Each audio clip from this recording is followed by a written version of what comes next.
আমি যদি আপনাদেরকে একটু দেখাই আমার ঠিক পিছনেই আপনারা দেখতে পাচ্ছেন এই এলাকাটা কিন্তু গবাদি পশুর রাজধানী হিসেবেই শুধু পরিচিত নয়, দেশের দুগ্ধ এবং গোমাংসের যে চাহিদা তার কিন্তু সিংহভাগ এই অঞ্চলের যে গবাদি পশুগুলো দেখতে পাচ্ছেন, এই গবাদি পশুগুলো থেকে পূরণ হয়ে থাকে। এই মুহূর্তে আমি যে স্থানটিতে রয়েছি এটি শাহজাদপুরের বাঘাবাড়ি মিল্কভিটার আওতাধীন রেশমবাড়ি প্রাথমিক দুগ্ধ উৎপাদন সমবায় সমিতির একটি দুগ্ধ সংগ্রহ কেন্দ্র। আপনারা জানেন যে এরকম প্রায় ৫ শতাধিক দুগ্ধ সংগ্রহ কেন্দ্রের মাধ্যমে কিন্তু প্রতিদিন প্রায় ২ লক্ষ লিটার দুধ সরবরাহ হয়ে থাকে বাঘাবাড়ি মিল্কভিটায়, যেটি কিন্তু আজকে থেকে এই অঞ্চলের যারা সমবায়ী খামারিরা রয়েছেন তারা কিন্তু তাদের যে দুধ সরবরাহ মিল্কভিটায় সেটি বন্ধ করে দিয়েছেন আজকে থেকে।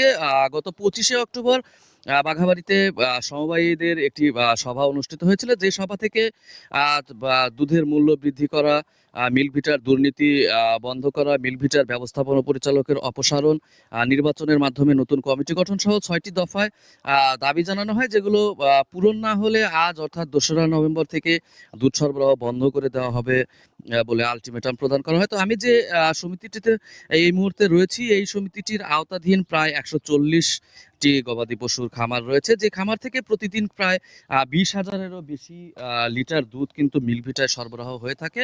আজকে কিন্তু এই দুধ সরবরাহ সকাল থেকে মিল্কভিটায় বন্ধ রয়েছে। এই দুধগুলো কিন্তু আজকে বিভিন্ন ঘোষ এবং বিভিন্ন দুগ্ধপণ্য যারা উৎপাদন করে থাকে তাদের কাছে সরবরাহ করা হচ্ছে। এই মুহূর্তে আমাদের সাথে রয়েছেন রেশমবাড়ি প্রাথমিক দুগ্ধ উৎপাদনকারী সমবায় সমিতির সভাপতি এনামুল হক নয়ন মাস্টার। উনার কাছ থেকে একটু জানার চেষ্টা করব যে আসলে দুধ সরবরাহ তারা কেন বন্ধ রেখেছেন এবং এর ফলে আসলে মিল্কভিটার দুগ্ধ পণ্য তৈরিতে কি ধরনের প্রভাব পড়বে। আচ্ছা, আমরা জানি যে আজকে থেকে দুধ সরবরাহ আপনারা বন্ধ রেখেছেন। তো আসলে কি দাবিতে আপনারা এই দুধ সরবরাহ বন্ধ করেছেন? আমরা প্রথমত দুধ বন্ধ করেছি যে বর্তমানে যে দ্রব্যমূল্যের দাম সেই অনুযায়ী দুধের দাম কম। আমরা অনেক দিন ধরে বলে আসছি যে দুধের দাম 4-0-তে আমাদের 60 টাকা দিতে হবে, নাহলে আমরা দুধ মিলভিটে সরবরাহ করতে পারবো না। কারণ বাঘাবাড়ির দুধ ছাড়া, এই বাঘাবাড়ি প্লান্টের দুধ ছাড়া বা রেশমবাড়ি, পোতাজিয়া, ভাইমারা, আঙ্গারু, এই পাবনা বেল্টের দুধ ছাড়া মিলভিটায় কোনো পণ্যই তৈরি করতে পারবে না। কিন্তু আমাদের সেই দাবি উপেক্ষা করে তারা একবার 5 টাকা বাড়ায়, আবার সেটা কমায় দিছে রমজানের জন্য। তো বর্তমানে মিলভিটার ব্যবস্থাপনা কমিটি নাই, আমরা বলবো কার কাছে? বর্তমান যে এমডি আছে তাকে বললে সে সে মানে মাঝে মাঝে হুমকির স্বরূপ কথা বলে বা শোনা যায় যে বাগাবাড়ি প্ল্যান্ট না হলেও চলবে। তো আমাদের দাবি যে সমবায় দ্বারা পরিচালিত একটা কমিটি ম্যানেজমেন্ট যতক্ষণ না আসবে ততক্ষণ এই মিলভিটা ভালো চলতে পারে না। তা আমাদের দাবি যে বর্তমান যে অসৎ কর্মকর্তা বা আছেন এখানে, তাদেরকেও মানে তাদের সুষ্ঠু তদন্ত করে তাদের বিরুদ্ধে ব্যবস্থা নিতে হবে। এবং প্রাণের দাবি হলো যে সমবায় দ্বারা এই কমিটিটা পরিচালিত হতে হবে। আজ যদি সমবায় দ্বারা এই মিলভিটা পরিচালিত, মিলের যে আগে 2 লক্ষ লিটার দুধ সরবরাহ হতো, বর্তমানে তো দুধ কালেকশন নাই। বাঘাবাড়িতে মাত্র 20,000 লিটার বা 15,000 লিটার দুধ কালেকশন আছে। তো আমরা চাই যে অতি শীঘ্রই এই মিলভিটায় একটা সমবায় বান্ধব কমিটি সরকার উপহার দেয়। তা না হলে হয়তো এই দুগ্ধ শিল্প আমাদের এলাকা থেকে হয়তো ধ্বংসের দ্বার প্রান্তে এসে পৌঁছে যাবে।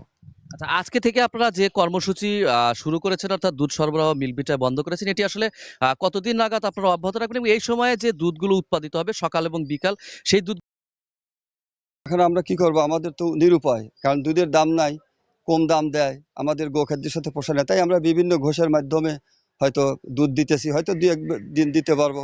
তারপরে হয়তো রাস্তায় আমাদের ফেলে দিতে হবে, যেহেতু দুধের দামই যদি না পাই তখন তো আমাদের রাস্তায় না।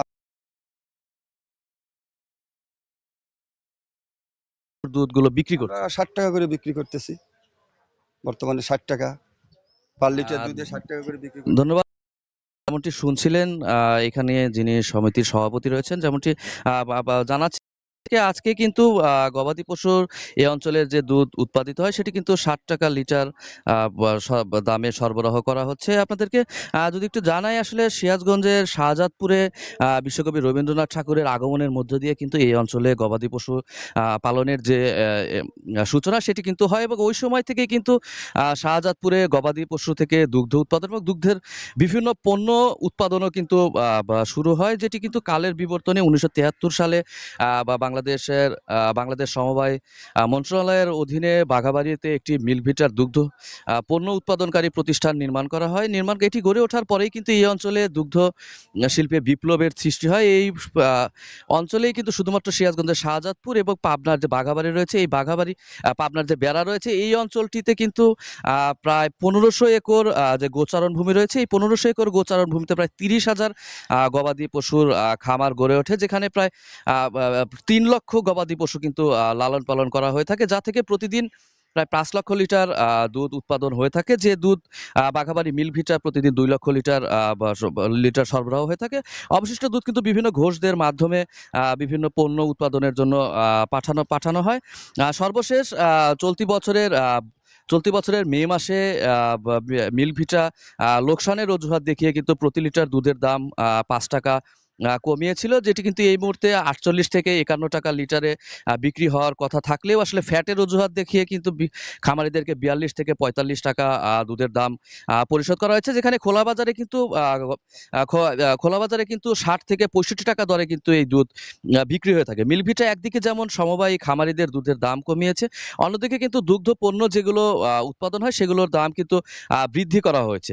এই দ্বিচারিতার প্রতিবাদেই কিন্তু খামারিরা দীর্ঘদিন যাবৎ আন্দোলন করছেন। তাদের আন্দোলনের প্রেক্ষিতে ২০২৫-এর আগস্টে কিন্তু দুধের দাম আবারও বৃদ্ধি করার একটি পরিকল্পনা ছিল এবং বৃদ্ধি করার কথা আমরা শুনেছিলাম, কিন্তু সে প্রতিশ্রুতি কিন্তু মিলভিটা কর্তৃপক্ষ সংরক্ষণ করেনি, যার ফলে কিন্তু খামারিরা আজকে থেকে এই কর্মসূচিটি শুরু করেছে। এর ফলে কিন্তু আসলে শাহজাদপুর অঞ্চলের যে গো খামারিরা, তারা কিন্তু নানাভাবে আসলে লোকসানের শিকার হয়ে থাকেন। সর্বশেষ যে বন্যা রয়েছে, এই বন্যায় কিন্তু গত জুন মাস থেকে শাহজাদপুরের যে গোচারণ ভূমি রয়েছে, যেখানে উন্মুক্ত পদ্ধতিতে বাথানে গবাদি পশু লালন পালন করা হয়ে থাকে, সেই বাথান ভূমি তলিয়ে থাকায় কিন্তু গত ৬ মাস বাবদ বলা চলে যে খামারিদের বাড়ির যে ছোট্ট খামারগুলো, সেখানে গবাদি পশু গাদাগাদি করে লালন পালন করা হচ্ছে। সেখানে কাঁচা ঘাস না থাকার ফলে কিন্তু অতিরিক্ত সুষম খাদ্য খাওয়াতে হচ্ছে, যেটিরও উচ্চ মূল্যের ফলে খামারিদের লোকসান গুনতে হচ্ছে। পাশাপাশি এই সময় কিন্তু দুধের